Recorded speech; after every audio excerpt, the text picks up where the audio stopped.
welcome to another upload. I'm just going to chuck this intro in here so you can understand what you're going to see. This week's been hectic. I haven't touched the truck at all. Come here today thinking it's going to achieve a lot, but yeah, had a few people come to the shop and visit and killed all production. But it's all good. One of the visitors, I'll explain later on when it comes through, it was a pretty positive outcome potentially for this truck regarding mounting of units and what's happening, but I'll explain that in a later video. Don't want to drop them in the deep end right at this moment in time. I was going to give you a real quick show of what I have actually done today, and then I'll explain what you're going to view in this upload. So I got you on a stick here just so I can put you over the cab.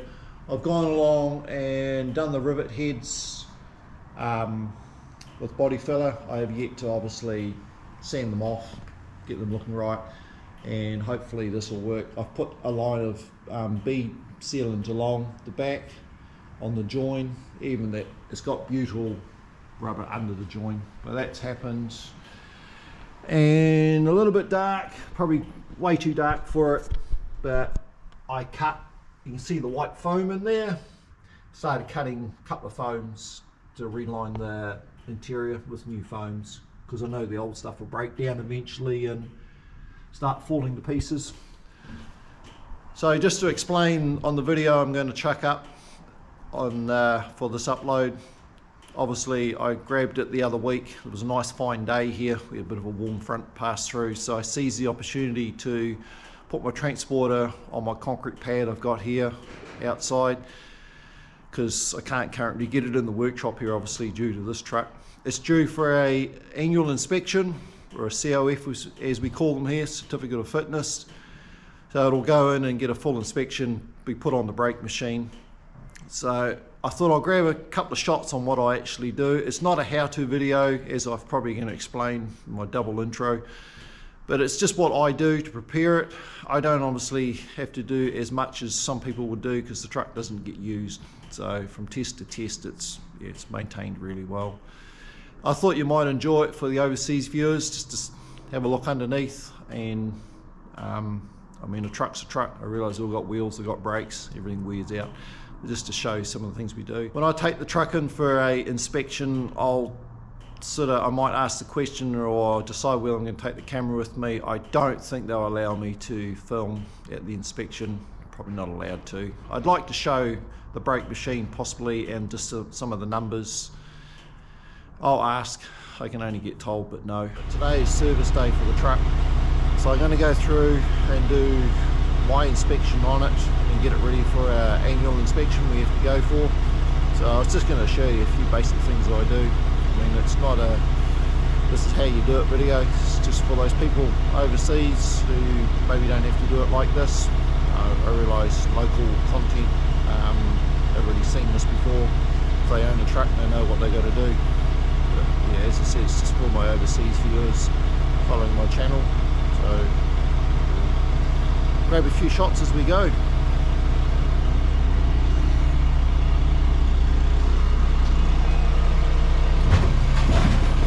So the first thing I do is I widen the trailer out so I got access underneath. I need to go through all the brakes and check those. I'm going to push it right out. I run out of room in the workshop. It's the wrong one. I run out of room here in the shed. I'll push it right out. I'm on a concrete pad here.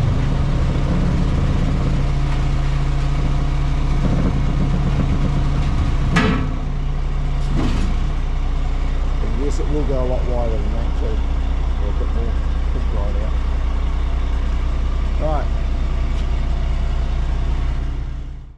Right, I cheat a little bit. I use the forklift, pick the back of the trailer up. Won't quite lift it all the way to get the front axle off the ground, just about there. Just chuck a jack under there to get the last little bit. And yes, it is blocked. I don't really want it on top of me today. So I'll go through. I've had a minor issue at a previous time due to lack of use. I had a S-cam seize in one of the bushes. and it was greased, but it just, the trailer's so new and everything was tight, it just, yeah, they picked it up in the brake machine.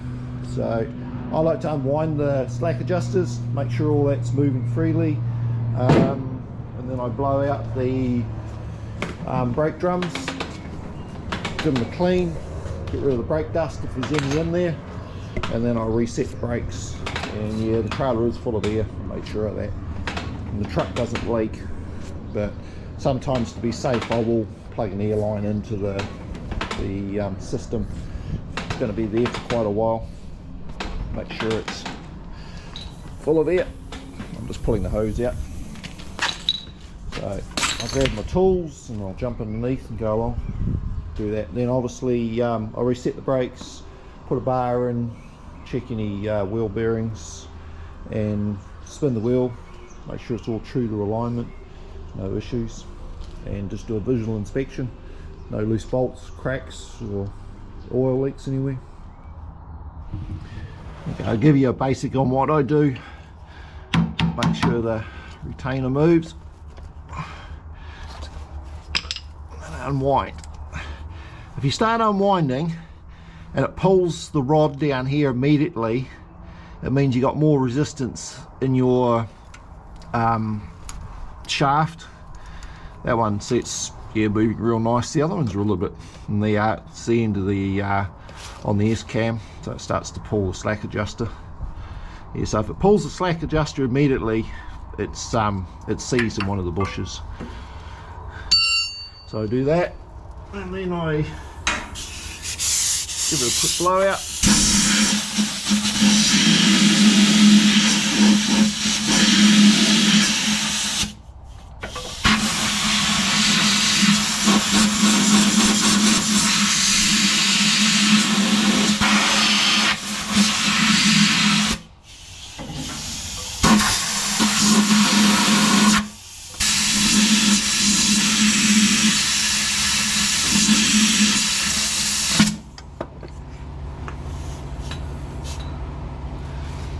Then I'll readjust the brake.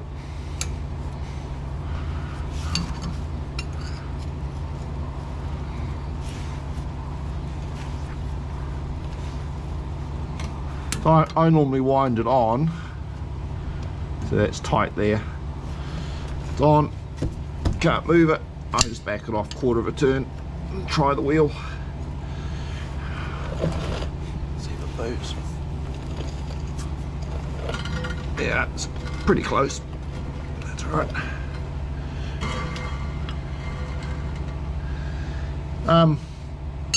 Like I noticed the one on this side moved a lot easier when I unwound it versus the one on the other side.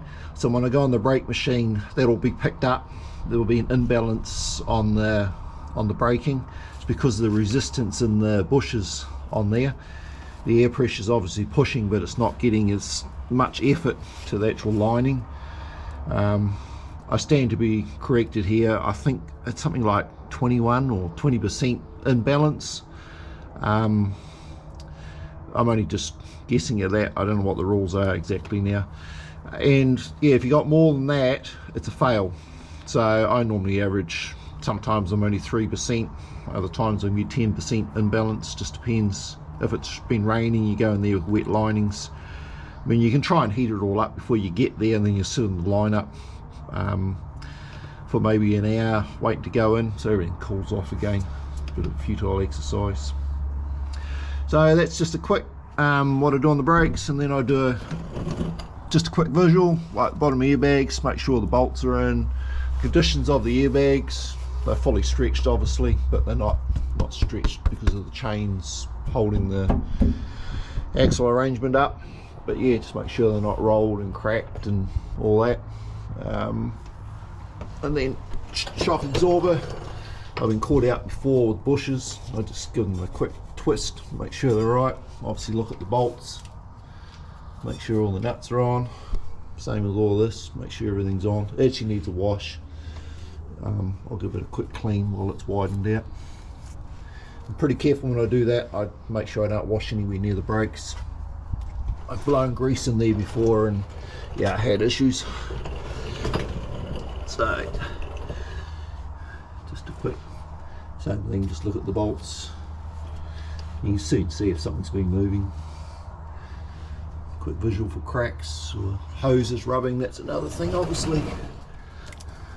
I mean, I'm pretty sure we've got the same rules in every country. It'd be tougher in some countries than this one.